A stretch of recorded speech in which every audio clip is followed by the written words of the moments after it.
Bismillahirrahmanirrahim. Selamat berjumpa dalam acara NTB Belajar dari Rumah, Sehat, Cerdas, dan Membanggakan.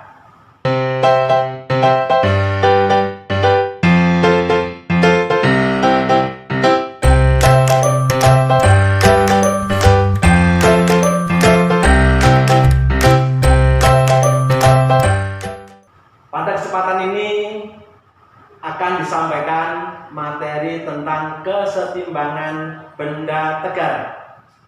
Adapun tujuan dari pembelajaran pada hari ini, peserta didik dapat memahami, menganalisis dinamika gerak translasi dan rotasi, momen inersia dan momen gaya atau torsi, sekaligus keseimbangan.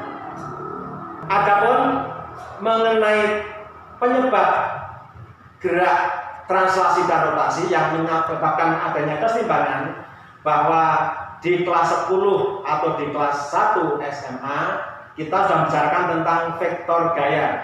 Dikatakan pada hukum Newton, suatu benda akan mempertahankan kondisi semula atau bergerak lurus beraturan karena ada gaya yang menyebabkannya. Oleh karena itu, bahwa dinamakan dengan benda itu bergeser atau berslatasi, itu penyebabnya adalah gaya.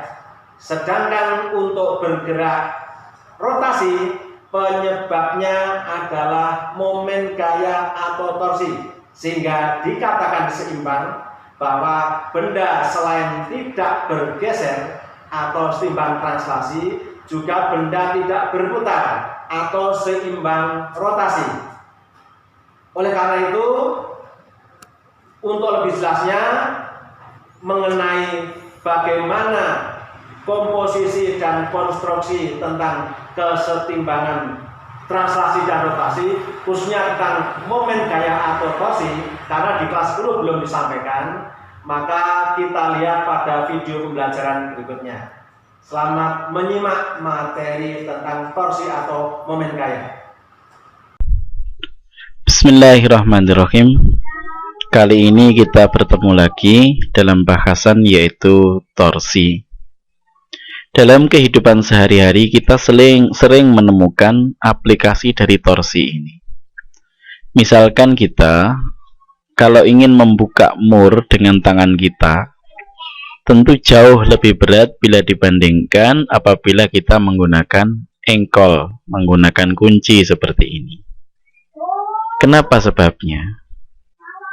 Nah, ini yang jadi pertanyaan. Kemudian, kalau kunci tadi, gagangnya ini kita kasih yang lebih panjang, misalkan seperti ini. Nah, tentu ini akan lebih ringan bila dibandingkan dengan yang pendek. Kenapa demikian? Oke, kita lanjutkan lagi. Contoh yang lain. Apabila kita lihat anak-anak main jungkat-jungkit seperti ini, tentu yang lebih berat dialah yang menang, yang akan turun, sedangkan yang ringan naik ke atas. Tapi apabila tumpuannya ini kita pindah, misalkan kita pindah ke sana, yang menang jadi yang ringan. Loh, ini kenapa sebabnya?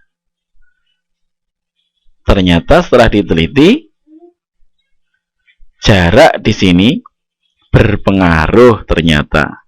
Bukan saja berapa beratnya, tapi jarak dari tumpuan itu sangat berpengaruh.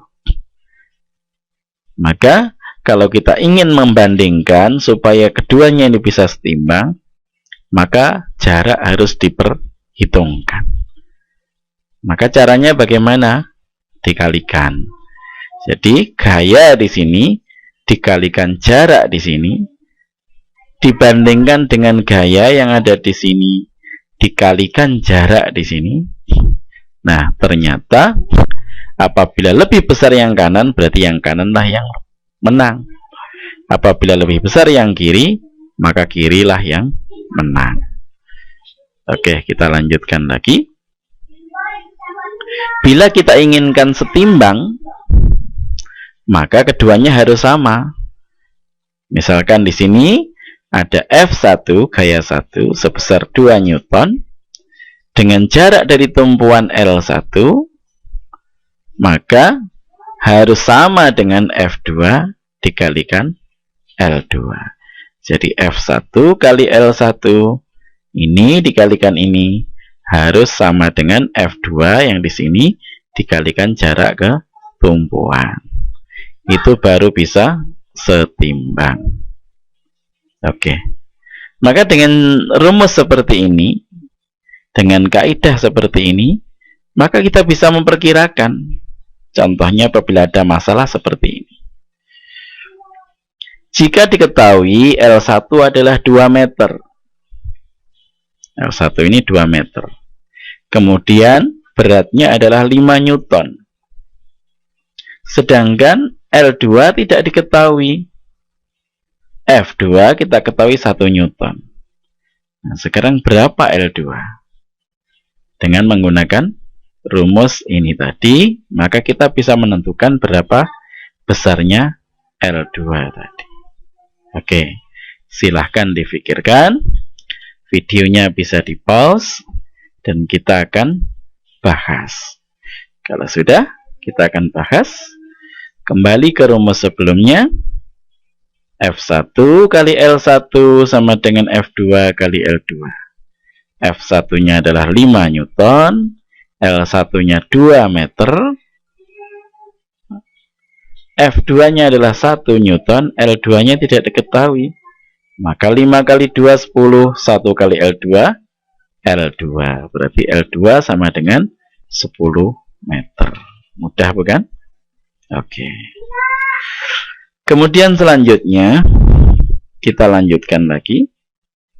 Nah, kalau tadi sini ke bawah, ini lain. Engselnya ada di paling kanan. Apa bisa kita mencari F2 di sini? Oke, kita coba hitung. Jika L1 5 meter,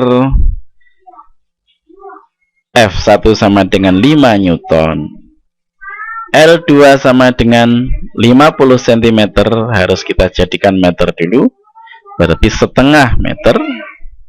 Maka F2 berapa yang diperlukan supaya keadaan ini jadi setimbang? Oke, silahkan difikirkan. Kalau sudah, maka kita lanjutkan lagi, kita bahas. Nah, F1 kali L1 harus sama dengan F2 kali L2. Kenapa? Ini gaya dengan melibatkan jarak. Ini gaya dengan melibatkan jarak juga. Maka sama dengan tadi. F1 kali L1 harus sama dengan F2 kali L2. Maka F1 nya adalah 5 Newton, jaraknya 5 meter. F2 belum diketahui, jaraknya adalah setengah meter. Maka kalau kita kalikan, di sini jadi 25, di sini setengah, kalau dikalikan 2 jadi 50 Newton. F2 nya sama dengan 50 Newton. Oke, mungkin mudah sekali difahami. Kita lanjutkan lagi, tapi sebelumnya, ya kalau kondisinya sederhana ini, gimana kalau kondisinya rumit? Misalkan gayanya ada yang di sini, ada yang di sini, ada yang di sini ke atas, ini ada yang ke atas juga. Bagaimana cara menghitungnya? Tentu kita akan ribet, akan repot. Maka supaya tidak repot, maka kita buat perjanjian. Nah, F kali L itulah yang disebut sebagai torsi. F kali L disebut torsi. Maka sebagai kesepakatan, harga torsi positif jika searah jarum jam dan negatif bila berlawanan arah jarum jam. Ini harus konsisten. Kalau ini kita pakai, misalkan yang positif searah jarum jam, ya terus seperti ini saja. Bisa juga kita balik sebaliknya, tapi harus konsisten. Oke, kita pakai yang ini dulu saja. Maka kita lihat di sini ada gaya F1, ada gaya F2. Maka torsinya bagaimana? F1 kalau dilihat dari engsel di sini, akibat adanya gaya F1 tentu akan memutar ke arah berlawanan jarum jam. Maka torsi 1 nilainya harus negatif. Maka T1 sama dengan min F1 kali L1. Ini akibat ini. Karena apa? Melawan arah jarum jam. Sedangkan F2 bagaimana? F2 karena dia ngangkat ke atas. Kalau dilihat dari poros ini, dia tentu akan muter ke sana.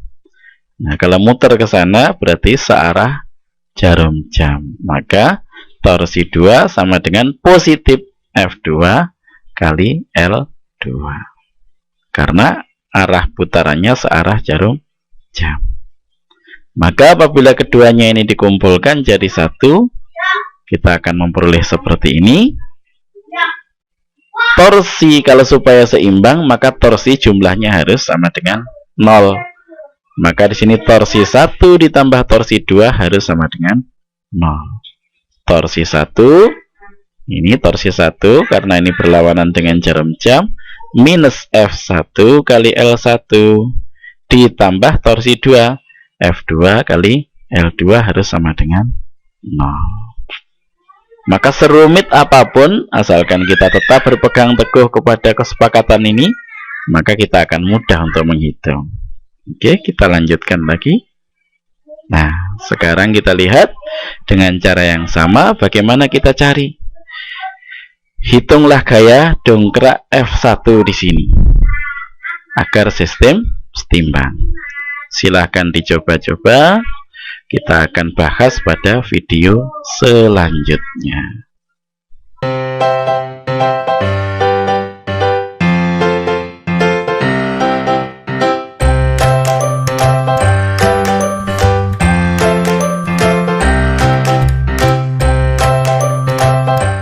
Demikian pembelajaran pada hari ini. Kalian juga dapat menyaksikan tayangan materi ini pada laman berikut.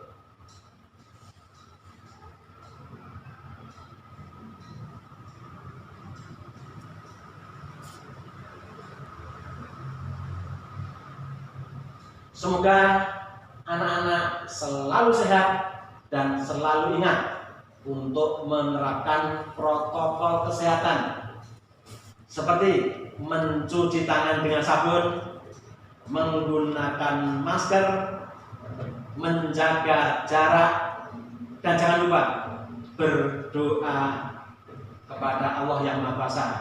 Sampai jumpa.